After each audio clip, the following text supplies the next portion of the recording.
Hi, thanks Saloni, and that was very engaging. And welcome, lovely to see Kabir in Delhi. I have to say, when I first saw Kabir, it was in 1997. It was in the Star News office, and two things stood out about him. This young man who obviously knew what he wanted to do about documentary filmmaking, very passionate about it. He had just made The Forgotten Army. And the other thing is that in those days, 97, 98, he had a mobile phone that didn't look like a brick. You know, he had actually a mobile phone that fitted in the palm of his hand. And I said, this man is destined for great things. If at that age and time he could do it always. So, it's with not a little bit of pride and a lot of anticipation that, all of us who were in filmmaking, documentary filmmaking in Delhi in the 90s, followed Kabir's journey, because it's been an absolutely amazing journey. And I'll come to that in a bit. We are going to talk about his journey. 1983 is very special. Don't call it 1983 because, there are other films called 1983. But 83 is very special. If you are 45 and above, it's a part of your life. It's a slice of your history. It's what it's all about. It's something that changed India fundamentally forever.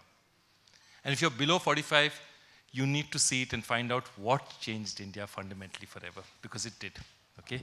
So Kabir, I'm going to start this journey right off at the very, very start.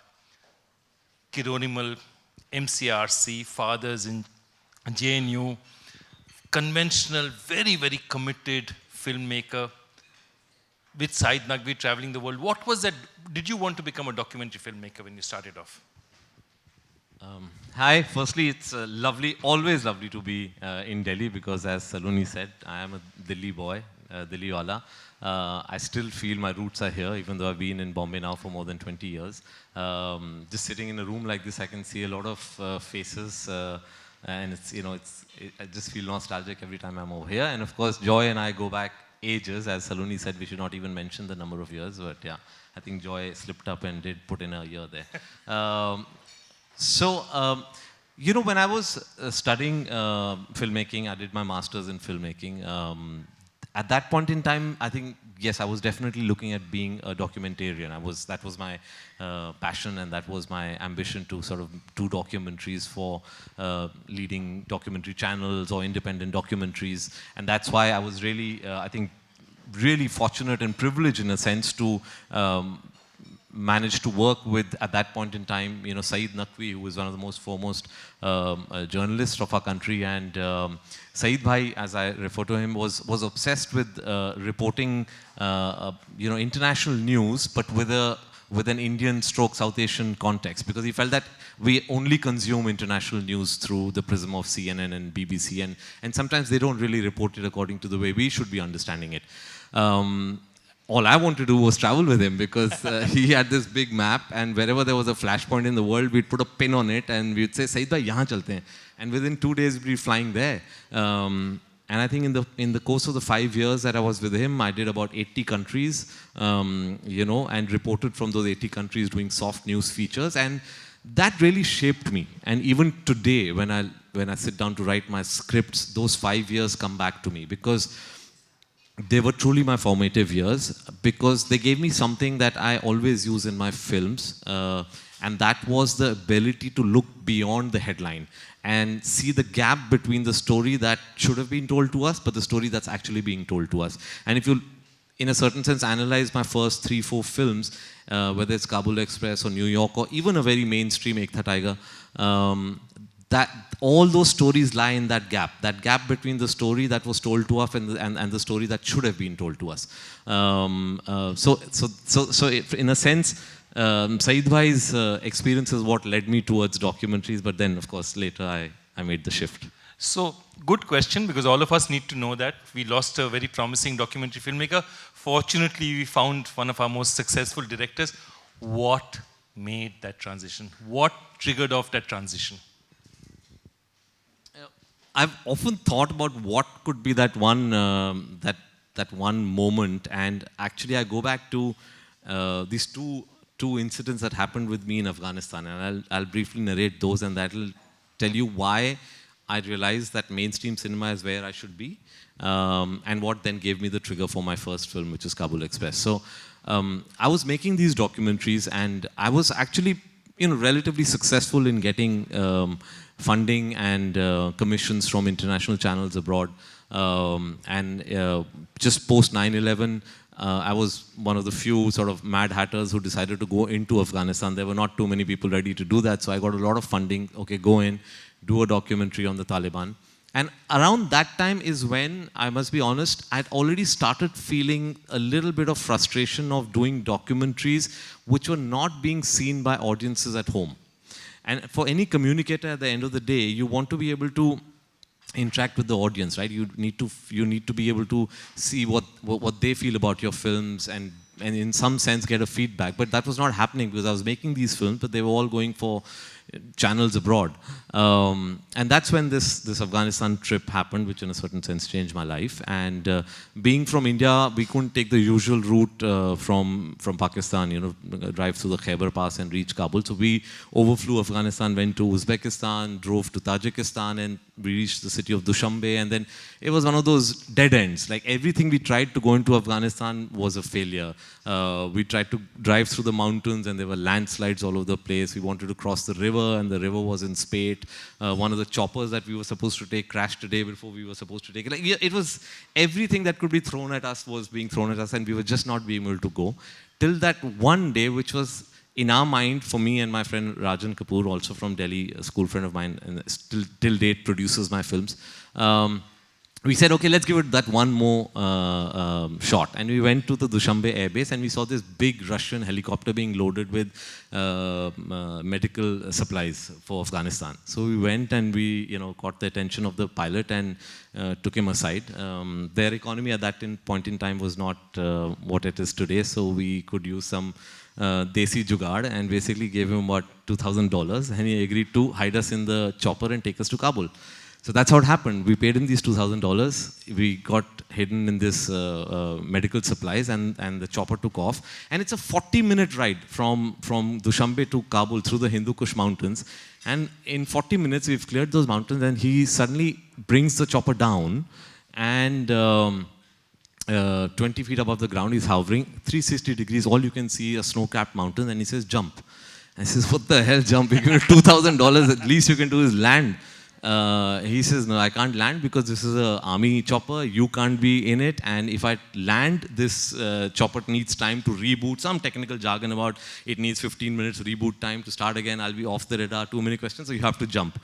And that's what happened. So literally we hung from the chopper and we jumped off, and this chopper goes off, and now we're looking around and there's nothing there. It's just in the middle of mountains, we don't know where Kabul is.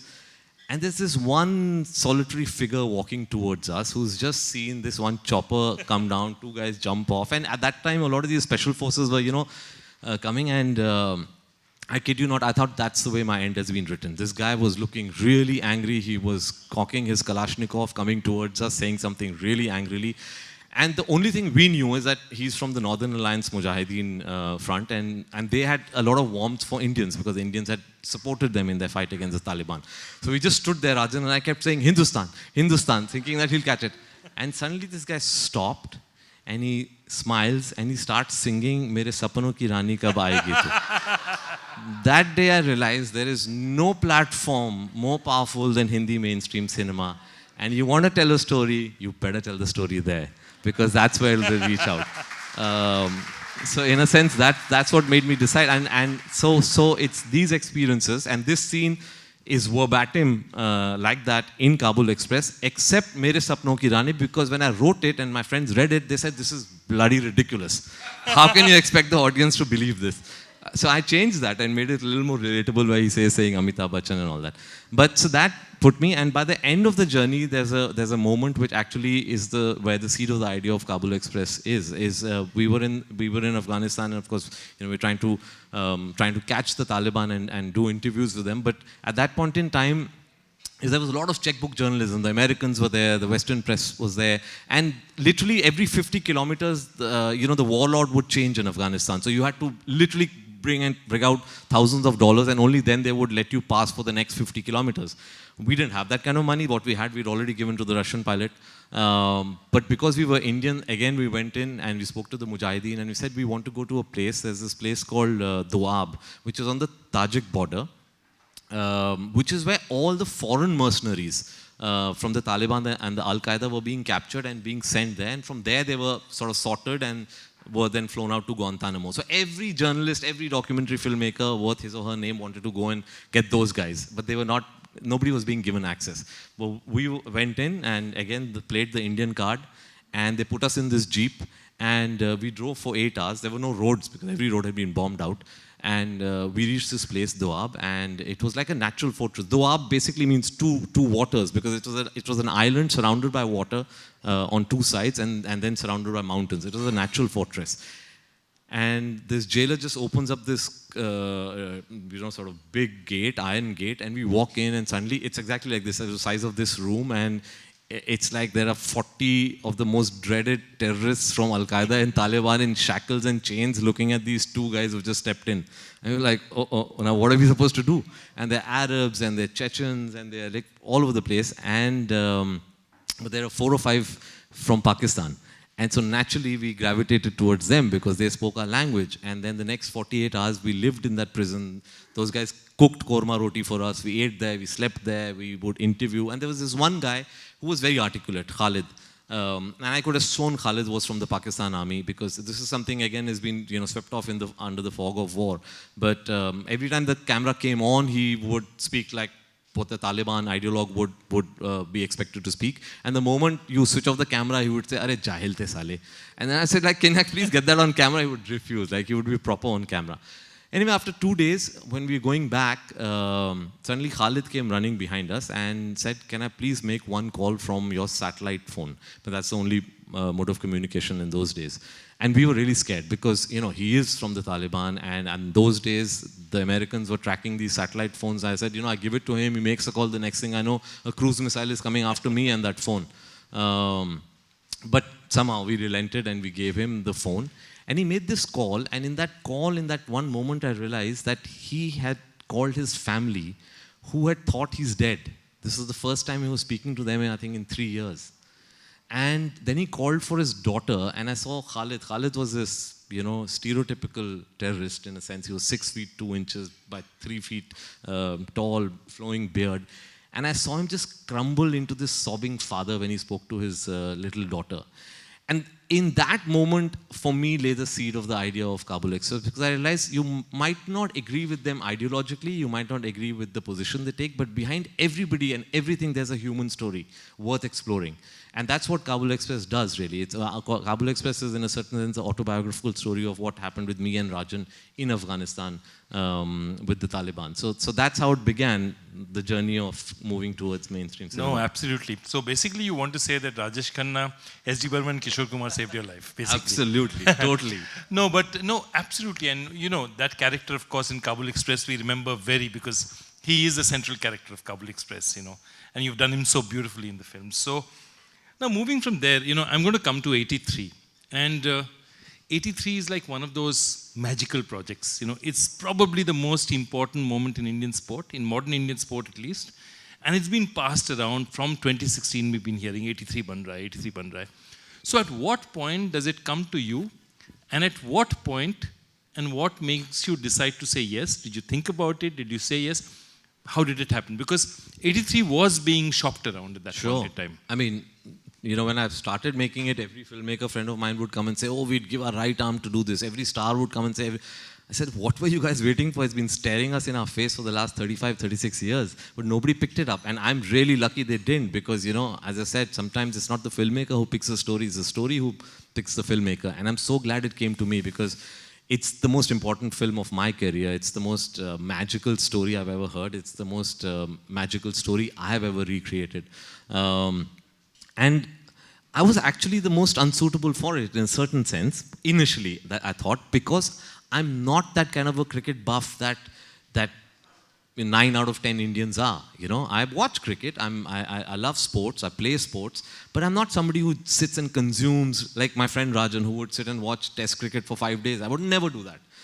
So the material came to me. It came in the form of some research material from the studio who had the rights from Kapil Dev, and they said, would you consider making this? And it lay on my table for some time actually. It's not something like I immediately picked it up and gobbled it up. I think it was lying on my table for 20 days. And then I was going on a long flight. I said, okay, let me take this material with me. And I read that material on that flight, and by the end of it, it was not even a story. It was just like research material put together. I had this solid lump in my throat. And I was saying like, what the hell just happened over here? And then I again read it, and again I got that lump in my throat. And I said, okay, there's definitely something. And I said, okay, maybe I am the best person for this story, because I'll never get swayed by the cricket. I'll only get swayed by the human story there. And that's what basically 83 is about. I dug and I realized there's a fabulous human story. It's the most classic story of the underdog. When nobody, including themselves, believed in them, they went ahead and did what they achieved. So then I took the deep dive. The documentary filmmaker in me came alive. I said I need to research, because you know what would happen is whenever you mention 83, if there's anybody above 45, they'll always turn around and say, oh, did you know this happened? Did I just become louder, or did the speaker become louder? They became quieter. Yeah. So do you know this happened? Or did you know this happened? So I wanted to reach the position after my research where anywhere in the world if somebody turns around and says, did you know this happened? I would turn around and say, yes, I know this happened. So it took about 2.5 years of research. It wasn't easy. As you know, we don't archive. I don't think it's in our culture.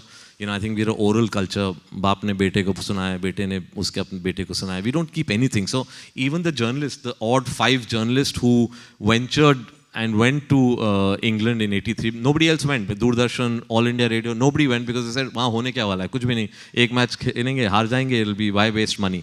So the guys who went, they also didn't have copies of their articles. And ultimately, I found them at the Lord's archives, because the Lord's really opened up their archives for us, and I would end up spending, days and months in their archives researching it. So in a certain sense, it's the human story of 83 that got me started onto that journey. And that's probably also the researcher in you which sort of made sure that it was thorough enough. I have one question for you. Ranveer, was it his fashion sense that hooked you first? Or his cricketing skills? What happened? How did Ranveer become the leader? And to be honest with you, I think he was absolutely sensational. But how was that decision made? This question has often been asked to me, because, of course, he's done an unbelievable job. It's my film, I hate to say it, but it's his career best performance. It's just... It's pitch perfect. It's pitch perfect, because what he pulled off is... It's a very tricky one. Kapil Dev, much as we love him, he has this unique style, right? And Kapil Dev, you can slip into playing a caricature very easily, because there's this peculiar style with which he speaks, his accent, which we all got. Thankfully, his daughter Amia was my assistant on this film, so she was the go-to person. Like, whenever we felt we overdoing, we would cross-check with Amia and say, is this too much? And she said, it's not enough, actually push it a little more. So he could have easily become a caricature, and never once did he become a caricature. Even when he's speaking English in the film, like Kapil Dev, he's moving you to tears. So, hats off to Ranveer. Why I decided,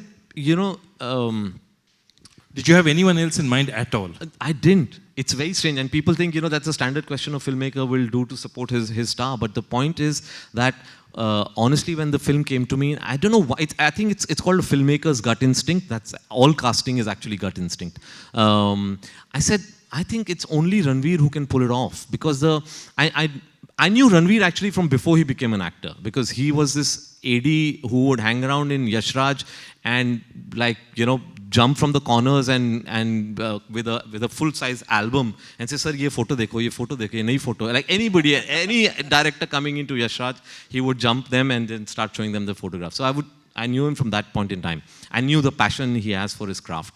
But I just felt that he's somebody who will, just dive into it. He's somebody who will give it the time that's needed. See, it's not just another role. You playing Kapil Dev. You get that wrong, you won't be forgiven for the rest of your life. And that's what Ranveer realized at the peak of his career. He's one of the top stars of the industry today. He took 6 months off just to play cricket. And he played cricket for 5 hours a day, till the point that Balwinder Singh Sandhu, who is a member of the 83 squad, and he was official coach for our team, he actually had to stop Ranveer, saying, you'll actually enjoy yourself. Because, every time you run at the speed of Kapil Dev, jump like him and land to bowl, you're landing with 9 times your body weight. And muscles that are getting affected of these guys, which they didn't know existed. Because they are gym bodies, right? Gym bodies are completely different. And that's what Balwinder Singh Sandhu said, that, first Ranveer, go strip 10 kilos of this gym body of yours and then come back. Otherwise, in 4 days, you'll damage your back beyond repair. And he did that. He stripped 10 kgs of muscle off. He came back and he went at it. And today people marvel at the fact that he pulled off that action. That bowling action, absolutely. Yeah. I mean, anyone, if you've seen the film, that bowling action is absolutely spot on. I just have to stop you to tell you one Kapil Dev story that you need to know, that how easy or difficult it is to work with Kapil Dev. Many, many years ago, one of India's most famous bank was launching a credit card in a time when credit cards were, very unknown, relatively unknown, just starting, 98, 99, 2000. And, there's this one big meeting and Kapil Dev is called as a guest. And Kapil Dev comes and says, I don't use credit cards. Because, obviously, which wasn't a great statement to start a credit card launch, but, as it went. So at some point, they opened the stage for questions. And they said, Kapil, why isn't India producing more Kapil Devs? And he thought about it and said, father dead, mother too old. So that's a Kapil Dev you deal with. But, you've dealt with the Kapil Dev, and when you got him on the project, and it's very important that Kapil and Ranveer actually spend some time together. It's just you, Kapil and Ranveer. And what was that? Because that was before the rest of the cast came together, just the three of you. What did you guys do? Oh, it was magical. As a filmmaker, I've often said, for me, the journey is far more important than, the release of what the film does at the box office, because the release is just that one weekend. But the journey of the film is what ultimately you will live with. It takes a year, 2 years, in the case of 83, 3 years. So in that journey, to be able to spend that time with Kapil Dev and Ranveer in tow, and we basically, Ranveer and I just packed our bags and landed up at Sundarnagar at Kapil Dev's doorsteps and said, we're here to stay, whether you like it or not. So he says, what do you mean, what are you going to do? He said, we said, Kapil sir, aap apna kaam kariye, jo bhi aapko karna hai. Hum sirf, we are fly on the wall. आप meeting करिए, हम बैठे रहेंगे. He said, हाँ तुम meeting करोगे और मैं लोगों को बोलूँगा ये पीछे रणवीर सिंह और कबीर खान को देखो मत, ये फ्लाई ऑन द वॉल है. ही सेड, मेरा तो 10 दिन का काम खराब हो जाएगा. So anyway, we convinced him, and that is the time when I was just writing the script. And every time I went to Kapil sir, and one of the first things he told me, and that's why the film is in a certain sense so unique, the first thing he told me when I said I'm doing this film, he said, Kabir, promise me the film is about the team and not about me. And I said, sir, the film is about 25 days in June 1983, nothing before, nothing after, no love story, no backstory, no childhood ki kahani, nothing. And but that's the man. It's still a team player, because he wanted the glory for the team. He didn't want it to become a couple biopic like it was being reported erroneously as a couple biopic. And so we landed up over there. Now, before that, every time I would ask Kapil sir, sir, Tunbridge Wells mein aapne world record, you broke the world record. What were you thinking? He said, मुझे क्या याद है अभी, मैं तो trans में था, मुझे तो कुछ नहीं समझ में आ रहा था, मैं तो सिर्फ बॉल को देख रहा था. No stories coming, and I'm saying, how the hell am I going to write this damn film? But when I landed up there with Ranveer and our cameras on, and we would, give him a scene and say, sir, is this the way it happened? That would trigger him. And suddenly he'd say, अरे हाँ, मैंने ऐसे बोला था, मैंने यशपाल को बोला था, तलवार निकाल. All those little details started coming in. So those 12 days were magical. Just sitting with him, making him read out the lines the way he would do, and Ranveer just absorbing that. That's what he did. A lot of people are today talking about, when we see the film, we don't see Ranveer Singh, we only see Kapil Dev, and he looks exactly like Kapil Dev. Actually, he doesn't look like Kapil Dev. If you go feature by feature, there's nothing similar between Ranveer Singh and Kapil Dev. But what is the magic of Ranveer Singh is the way he takes on the expression. Ultimately, it's the expression that makes you believe he's like Kapil Dev, and that he got bang on, because right at the beginning, I had told Ranveer, I said, Ranveer, this is not a look-alike contest. We are not going for something where you have to look like, you have to get his persona, you have to get his spirit in. And that's what Ranveer cracked. And I think that's why people are reacting the way they are. He's sensational. He was absolutely sensational. One more character, and we talk a lot about heroes on the ground. But one of the heroes of the film, and if you see it, of 83, was Pankaj Tripathi as PR Man Singh, the manager. And it's very rare that we've given a manager that kind of this thing. But what was in him, and did the role start off as smaller? Did it expand? What were you thinking of when you started? So initially, obviously, Joy, as you said, I didn't have too much information on PR Man Singh, right? I didn't really know who PR Man Singh was. I didn't know what happened. But, as a filmmaker, what we tend to do is we tend to observe every minute detail of what's happening around you, right? That's how we end up sort of writing characters. And I remember the launch of the film that was in JW Marriott in Bombay. And we invited everyone. And I think most of them came. I think Gawaskar didn't come, and Shastri, because Shastri was busy. And Gawaskar sir, as usual, was somewhere outside the country. And we, of course, called the 85-year-old PR Man Singh, the manager of the 1983 team. And so the whole team had come. It was a big sort of podium like this, and the whole team was seated. And then we announced PR Man Singh. And the moment we said PR Man Singh, this whole team jumped up like a bunch of schoolboys and started clapping and screaming for Man Bhai, Man Bhai.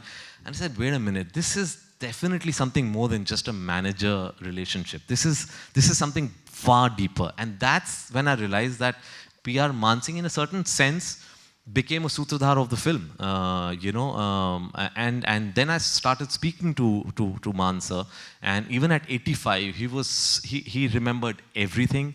He was not political. He would say it as it is. Like I would ask him between what happened between Gawaskar and Kapil Dev, which I've tried to diplomatic put over there. But he said, हाँ था लफड़ा था उनका, and he would start telling me that he said मुझे तो अभी भी लगता है कि वो उनकी पैर में चोट नहीं था when he got dropped. So I said, sir, इतना तो मैं नहीं push कर पाऊंगा script में, but I did allude to some of those things. So and then the stories really started coming from him. The players themselves are not really storytellers. It's when you ask somebody who's not a storyteller, they don't know what to present in that can become part of the story. It's like, just a brief example is Balwinder Singh Sandhu, where Balwinder Singh Sandhu, the team chose that he'll be the official coach because he knows the playing styles of everybody, that he'll be the coach for the team. And so he started coaching the boys. And this must have been 3 months into the start of the coaching period. And I'm sitting with him in office. And what I used to do is I used to analyze the scores of the matches a lot to see, okay, if somebody failed, why did they fail? Is there a story there? And then I'm looking at the semi-finals, and I'm sitting with Ballu sir, who's having a cup of tea, and I'm saying, Ballu sir, semi-finals mein to you were complete loss, like nothing you did. No bowling, no batting. He said, हाँ. I said, क्यों क्या हुआ? अरे वो मेरी सगाई टूट गई थी. तो I said, क्या? He said, वो मेरी सगाई टूट गई थी ना एक रात पहले. I said, बल्लू सर, ये आप मुझे कब बताने वाले थे? यार इसमें क्या बताऊं यार, सगाई टूट गई, इसमें बताने की क्या बात है? I said, sir, यही तो बताने की बात है. I don't care what you did on the field. You have to tell me these stories. I have one question before you go on any further. What happened after that? Because I've been dying to find out after I saw the film. So he didn't marry that girl, whose name we changed to Simran. But 24 years after that girl's son came to Balwinder Singh Sandhu to be coached by him. So I think there's a sequel there. What a lovely story. What an absolutely lovely story. Yeah. So I'm saying, for the players, they didn't really know what's a story, what's a not. But PR Man Singh had it all. And so I spent a lot of time with PR Man Singh. And he actually runs literally a museum at his home in Hyderabad. So he also has that sense of, as I said, archiving, keeping the details. And so from being a very small character in the initial draft, he went on to become what he is. And of course, Pankaj Tripathi has done a fantastic job of portraying him. No, sensational. So some of the things in the film, talking about, gas connection that you get or telephone connection after 18 years, and that's symbolic of the change that happened in India through this. But one of the things, did it strike you that this film is actually a dream for somebody who's a nationalist, if you're trying to make a film? Because there's the North with Kapil and Balwinder Sandhu and Mohinder Ramanath, all the North Indian boys, the West Indian boys, Srikanth, okay? Then you have Kirmani, you have Roger Binney, and you even have a guy from the East. Like, it's like अगर किसी को national integration film लिखना था ना, ये सब character लिखते थे. So did it strike you that it was like, and how did you actually divide between these 11 players? Because it's difficult. All these guys are strong characters in their own right, all have their story. How do you decide how to give time to them to make, you know, sense of it all? So Joy, the first part of your question, that was the most important element of the story that got me, because I've often said this, a sports film is never about the sports. If you want to watch sports, watch it on TV. Joy Bhattacharjya, watch him, the expert commentate, you know. But the sports story is essentially a human story. And at the end of the day, what is 1983 and why did it hit me? Especially in the times that we're living in right now. Here is a team that shows you, if you don't bother about which religion you come from, what you eat, what you wear, what you say, you come together, you win the World Cup. That's what it is all about, you know. And for me, it was very important to show that. To show, in a certain sense, what that team did for me, as I was a little schoolboy, right, when in '83 when they won. I just wanted to capture that what they made me feel all those years back, and see if I can make the audiences that had not seen '83 feel similarly, you know, more than 3 decades later. And in a certain sense, also, the attempt for me was to present patriotism in the way I had understood it and I knew it when I was growing up. Because unfortunately today, patriotism has become a sort of toxic nationalism, and I often have said this, you know, patriotism is, you don't need a counterpoint for patriotism. You don't need an enemy to be patriotic. You're patriotic and you love your country because you love your country. You don't need to do it at the cost of somebody else. And that's what, in a sense, '83 also taught me. Here are these guys who are doing what they are for the country, but there are no slogans there, you know. They're not thumping their chests and doing it. They're just going ahead and doing it because they love their country and they want to achieve something for their country. And you don't need enemies. West Indies is not an enemy. West Indies is just another team, which is respected by the Indian team. They were in awe of them, but when they were on the field, they gave it their all. And that was very important for me, to sort of, in a certain sense, present patriotism the way I had understood it when I was growing up, and not the way it's being portrayed today, especially in films. So in this film, you've sort of, the only perhaps fictional part of it is Nawabpur, where there is this town where there's a communal riot on, and the riot changes because of a cricket. And the fact of it is, it's not fiction, because that's happened hundreds of times. It's just that it's not been documented.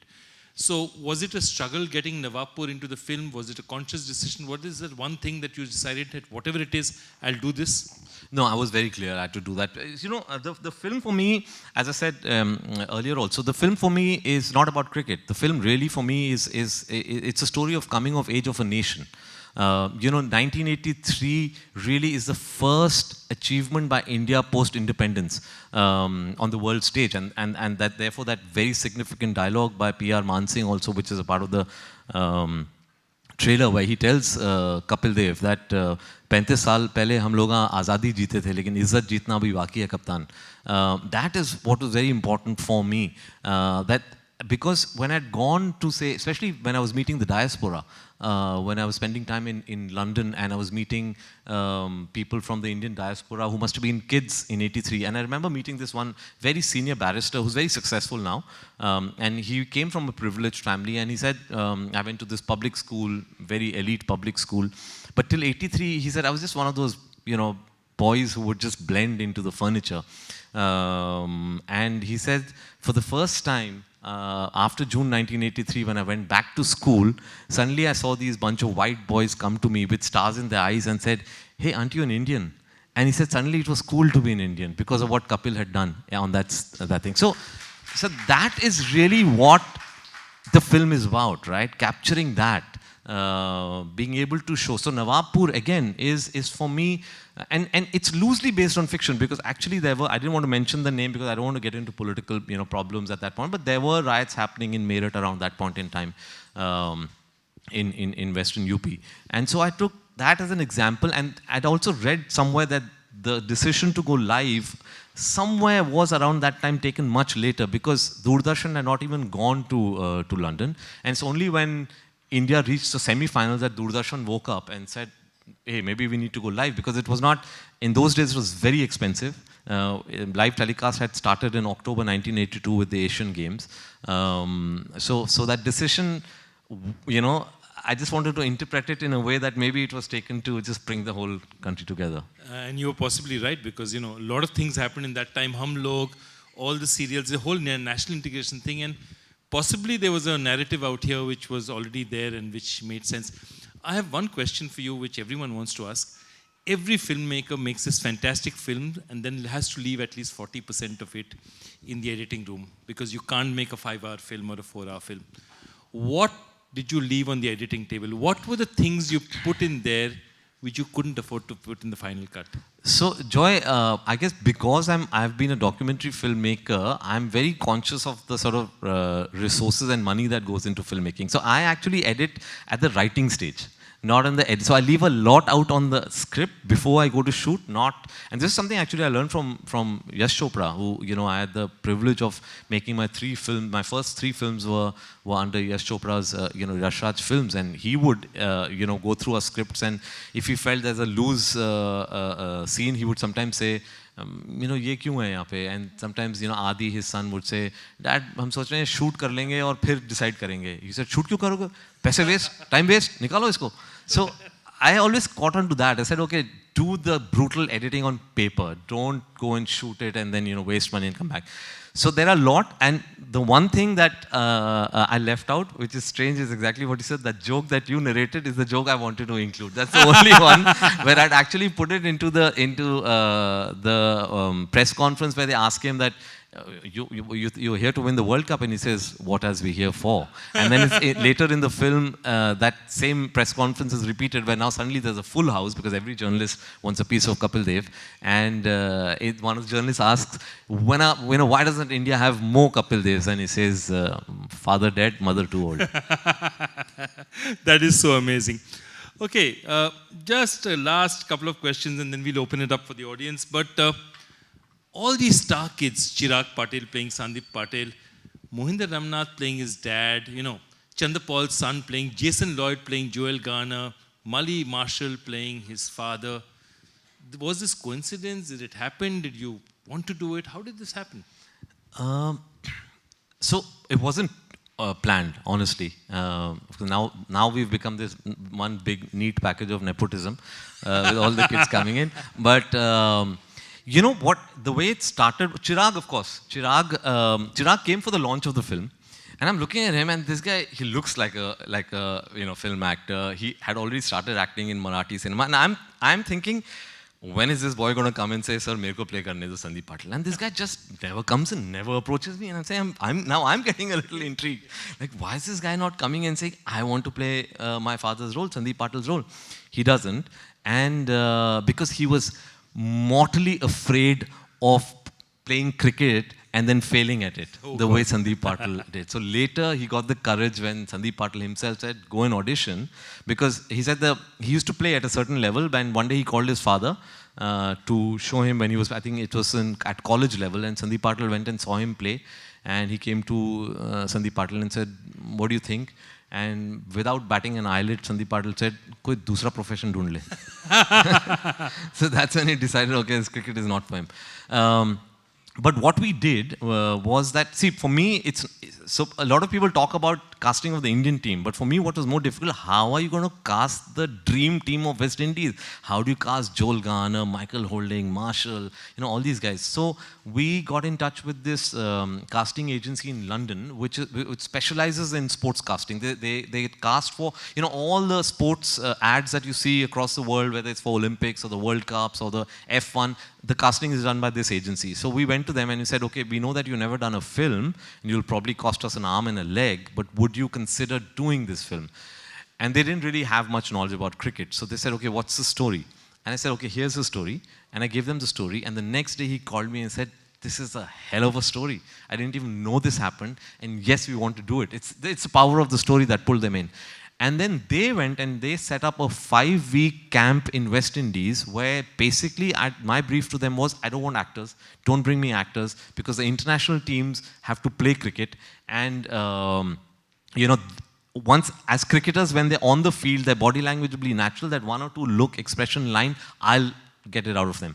So they went and got in touch with everybody's kids because they were all playing first class cricket. Viv Richards' son wanted to play Viv Richards.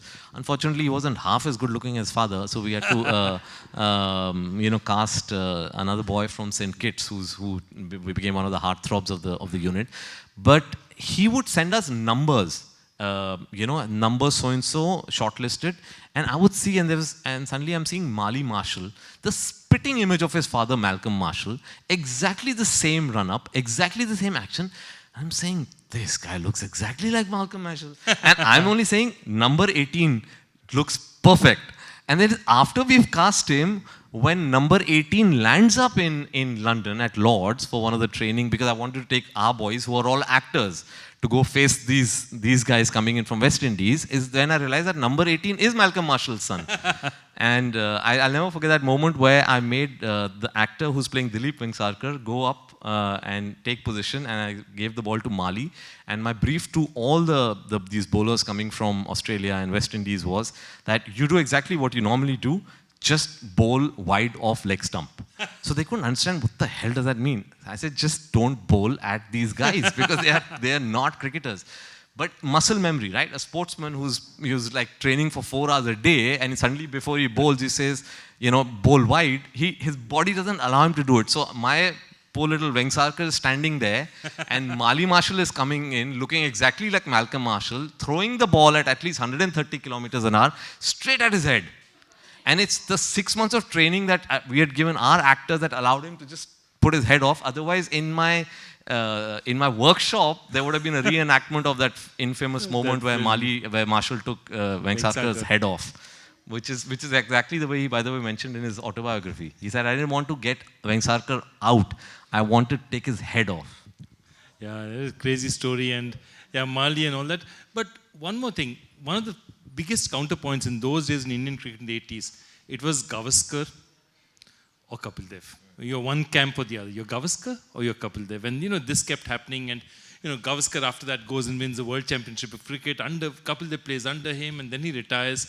So Gawaskar hasn't done anything in the World Cup, yet he's really important, and there's a lot going on out there. How did you tackle it? How did you decide to play that? And that was the tricky one, because I was very nervous. Firstly, Gawaskar was not as accessible, even though I knew him from before. He's very friendly with my wife Minnie, because Minnie had done something with sports in Sri Lanka, and where he was also a commentator, and so I knew him. But somehow he was traveling all the time, right? He's an NRI. So I didn't know how to tackle it, because there is that dynamic between Kapil Dev, the rising superstar, Gawaskar, the sort of fading superstar, 10-year gap between them. When they land in London in June 1983, the only name to contend with is Sunil Gawaskar, yet he just does not perform. Gets dropped for the first time in his life by Kapil Dev, a 24-year-old captain. So I expect, and then I'm thinking, is there still that hostility? Is there animosity between them? Till Amya, Kapil Dev's daughter, who's my AD, says, there is only one person from that team who calls every day, who calls my dad every day, and that's Sunshine. That's what he calls Kapil Dev. So they talk on a daily basis, because all that is what happened between them 3 decades ago is forgotten. They're really close. So I wrote that in after speaking to Man Bhai, who Man Bhai to said, मुझे तो नहीं लगता उसके पैर में चोट था, आप लिख दो. I said, नहीं, मैं इतना नहीं करने वाला हूँ. But I wrote that moment where Kapil turns around and he says, Sunshine, it's high time you get runs. Now Man Singh explained it by saying, अंग्रेजी में प्रॉब्लम थी, नियत में नहीं. He said that Kapil Dev Punjabi में सोचता है और फिर अंग्रेजी में ट्रांसलेट करके बोल देता है. So what he meant is that Sunshine, अब तो runs आएंगे ही आएंगे. It is time now that you'll get runs. But in English he said it's high time you get runs. And what happened is, it happened in a small room where the whole team had been packed in after a disastrous game where the Australians had demolished them. And people used to anyway laugh at his English, Kapil Dev's English, and Kirti Azad had this habit where whenever Kapil spoke something wrong in English, he would do the catching action.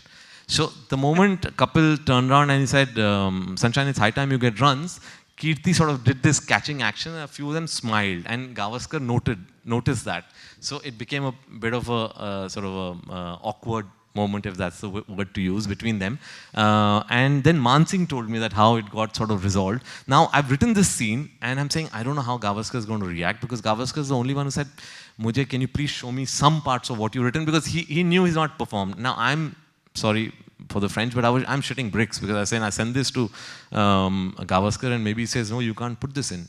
But I send it to him, just as scenes, and the only feedback that comes from Gawaskar is, you know that scene in which you got me, after that thing Kapil tells me, you've written that I'm nursing a drink. In those days, I didn't drink, can you make it a coffee?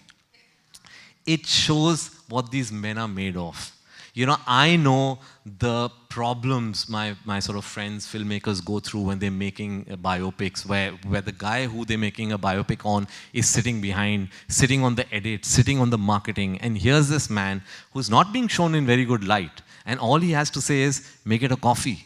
It's just a different, I till date, sometimes I have to pinch myself that I went through this journey where not one of them got up and said, show me the script, how are you showing us? Kapil Dev said, we will watch this film all together. Nobody will watch this film from the 83 team till all of us get together at the premiere of the film. And that's how it happened.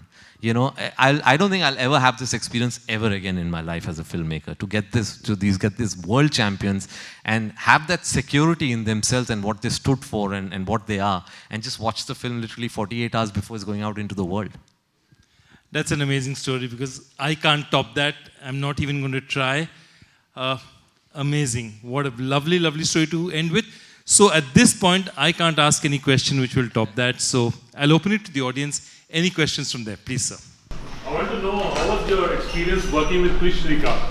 Oh, I love Krish sir. He's just pure, unadulterated positivity. I have never met a person who's more positive than that. The first time I met him was actually at the launch of the film, where fortunately for us, at that point we thought it's a big mistake, but we started the proceedings by saying, Chika sir, can you just say a few lines? He doesn't know what the meaning of few is, right? He starts off. I know exactly what you mean. And that clip actually became viral. So much before my film released, a clip from the launch had become viral, where Chika sir, he just starts off and he starts narrating about how they landed in 83 and said, you know, ye pagal aadmi yahan baitha hai Kapil Dev, the madman, he's telling us we will win, we will win. And he went on, and that monologue actually, for those of you who have seen a film, is one of the my favorite scenes in the film, where it's verbatim what he said on stage that day. Of course, I gave it a little emotional twist at the end of it.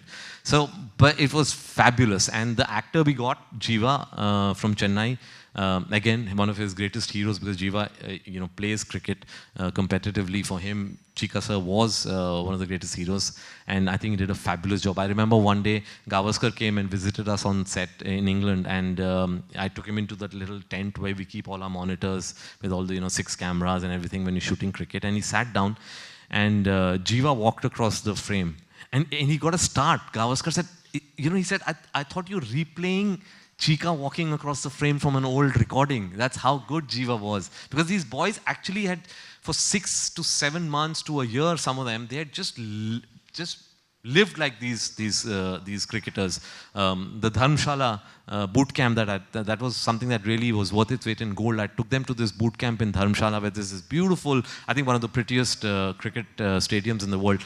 Definitely the highest cricket stadium. And for 2 weeks, I made them all live like a cricket team. So whether it was Ranveer or whether it was a newcomer playing, Kirti Azad, they all lived in one place. 5:30, we would wake up, get into the bus, drive to the stadium, play cricket for 4 hours, come back, watch some matches together. Every evening, one of the originals of 1983 team would come and speak to them.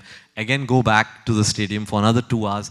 And at the end of those 14 days, I could see Team 83 walking out of that boot camp. That's when it all sort of, as a director, for me, it all fell into place. And after that, I really didn't need to do much. But Chika sir was just one of the most exciting people to work with.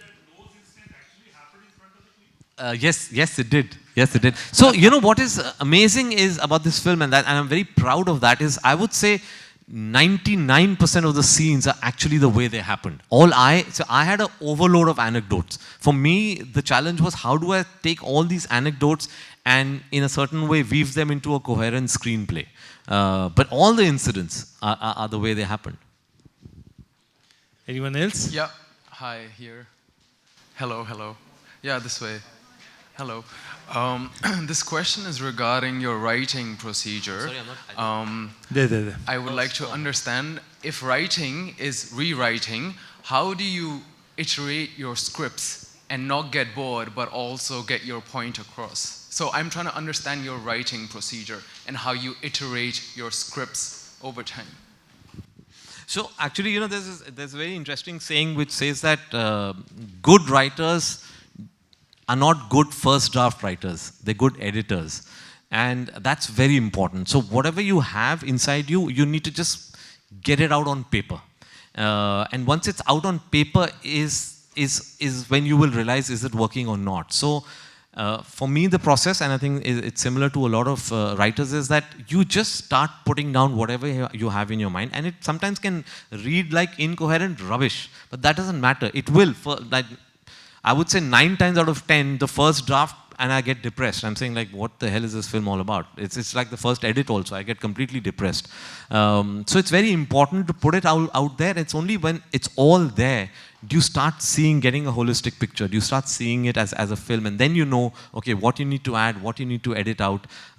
So I think my process, and I think it's similar to a lot, is just keep writing, don't hold back. Because as they say that, one badly written script is better than the 10 scripts that have not been written. Perfect answer. Anyone else? Yes, hi over there. Yeah. Thank you so much. Over there, sir. Yeah. Hi. Firstly, thank you so much. Why don't you introduce yourself as well, Okay, please? I am Sumit. Maybe a relevant introduction could be I've played Haryana State Cricket under 14 and under 19. Oh, wow. But okay, movies like these, they take you back to those times. And my question is pertaining to that only, the passion that you're bringing onto the stage this evening, Kabir. What does a film like this do to you as a human being, as a filmmaker? Is that like that Afghanistan moment, maybe one of those anchor moments in your life? Where does this take you from here? I think it totally enriches you. When you go through a journey, as I said, for me as a filmmaker, what I'm accumulating in my life are the memories of the journey. And 83 was this blessed journey. As I've often said, 83 is a film blessed by the gods of cricket. Because when we were shooting it, we would have the gods of cricket coming and sitting. It's those memories, those moments that make it so special. To give you an example, like I'm sitting in Lords, I'm reenacting the moment when Kapil Dev picks up the trophy, and because there's video footage available of it, I'm sort of recreating it down to the last detail, and just when I'm about to start, I just see somebody pretty large come and sit next to me, and I turn around, and it's Clive Lloyd, the captain of the West Indies team. Wow. And I'm thinking, wait a minute, I'm shooting the reenactment of the final moment of 83, and Clive Lloyd is sitting here. And so I turned to, but it's also one of the reasons that his son is a 6'8" bowler who was portraying Joel Garner. So I turn around to him and I say, sir, would you like to come closer to where the action is? And he looks at me with a straight face and says, you want me to see it being given away for the second time? So then we are sort of, ready to say action. And just before I'm going to say action, with this replica cup that we have recreated down to the last detail, suddenly these two ladies with these white gloves come in with a trolley and with something covered with this velvet cloth. And suddenly they lift that velvet cloth, and that's the original Prudential cup lying there. And they said, we at Lords want you to shoot with this. And I just take that, wow, and I give it to Ranveer, and I sit down and I say, action. And everybody's just stunned, and they just do the motions.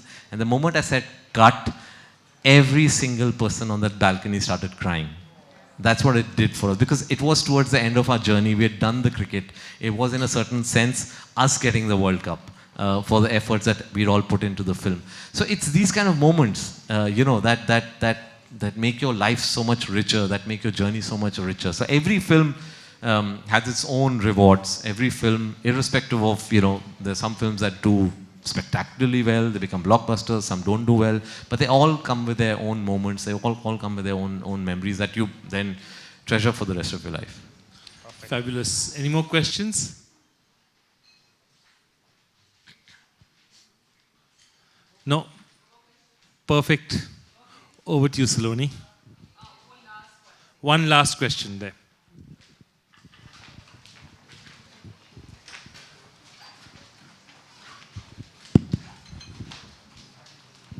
Hi, another procedure question. So when you're writing for the screen, are you, as You're obviously in the middle of a script, aren't you? You can make out. So, are you imagining each scene as it's happening, or how do you curate that exact physicality of it in your mind, and also communicate that to a vast group of people that you're working with? Yeah, absolutely. You are, in a certain sense, recreating exactly and trying. You're also, you talk about method actors. When you're writing, in a certain sense, as a writer-director, you're also getting into that zone. You start thinking like that character, because at the end of the day, if you want logic in what that character is doing, because you create the sort of socio-political economic setting of that character, right? And then you have to start thinking like that character, and that if this was to happen, what would be the natural reaction of this character? So you have to sort of, in a sense, insert yourself into that scene. You have to imagine in your mind's eye the way it would play out, and only when you're fully convinced and you can see it. Before going to the shoot of a film, as a director, I need to see the film in my mind's eye. And 83 is one film. Before the shoot, I could see the film. So then when you're on set, you know that, hey, this is not the vision I had. This is not looking like the film that I saw. And that's when you try and correct it. And sometimes you see a moment happening and you say, this is actually even better than what I'd seen. And then, and therefore, as a director, I actually, in the first couple of takes, I try and stay away. Strangely, this might sound strange to some people, but I try and stay away from briefing my actors, because I've briefed them before the shooting. I've gone through readings. I've explained my vision to them. I've let them do their homework. Then what happens is sometimes, just before the take, if I intervene, I might change or put, nudge them more towards what my vision is, whereas actually I want to sit there and let them surprise me, because sometimes there's so many times something happens and I say, this is way better than what I thought, and then let's play with that. So it's very strange, I try and hide from my actors, because there's some actors who are just too clingy, they want too much of briefing, they want too much of instructions, and I realized if you become a successful filmmaker, then what you say, they don't argue with. In your first couple of films, they tend to argue and say, but why not like this? But then sometimes they feel, arey, iski picture hit hai, isko pata hoga. Actually, kuch nahi pata hai. The point is, all of us are discovering a new journey every time. So I try and stay away, and then sometimes they surprise you, and then you go with that flow. What is your next film going to be about, Kabir? Because how do you top this? Like, where do you go from here? So I was just telling Joy, unfortunately I won't be able to speak about that one because there are sort of matters of confidentiality and all that stuff, but it is a true story again.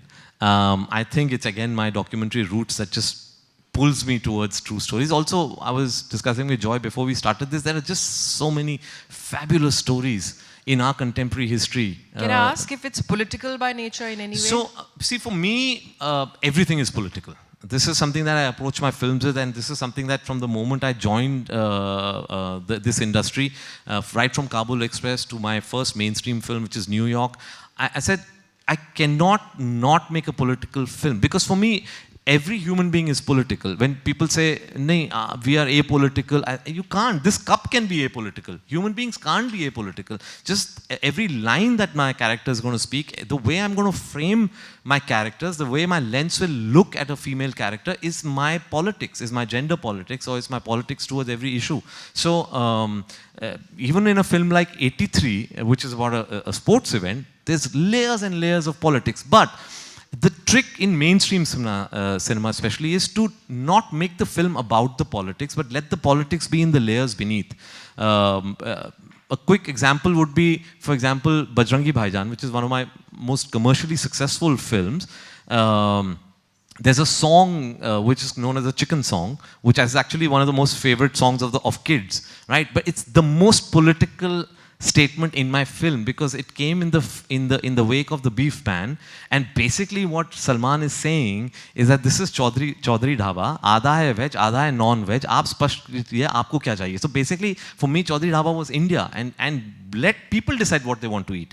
So, but I didn't publicize it, I didn't talk about it, I didn't even release the film prior to the release because I didn't want any political issues.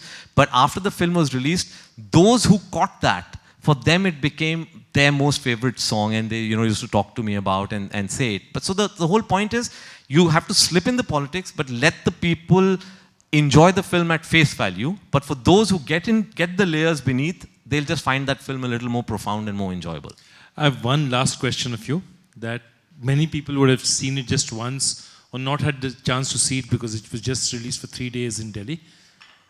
When do you or how do we get to see 83 again? I mean, unfortunately, despite all that holding back and trying to release at the best time, we couldn't have released it on a worse day. We got a 3-day run in Delhi, and Omicron sort of shut our show down.